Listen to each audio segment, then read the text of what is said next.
Hey guys, today I'm going to show you how to change a control arm lower bushing, that big blocky looking bushing here in the front on this 2007 Chevy Malibu. If this video is helpful, smash the thumbs up button, leave a comment down below for the algorithm. First thing we're going to do is break loose our lug nuts and jack up our vehicle, take off the wheel. Alright, now we're going to take out this bolt right here. Alright, now there's two bolts that go through here. So they're come up through from the bottom here. They're 18 millimeter.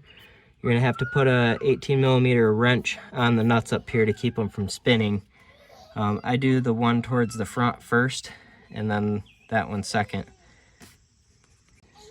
Alright, now I'm taking out this 18 millimeter bolt also, and then we'll be able to pull this back.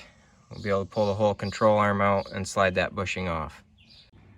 Shout out to the engineer who designed this 3800 engine transmission mount here that literally could have been welded over an inch to make clearance for this bolt, but didn't.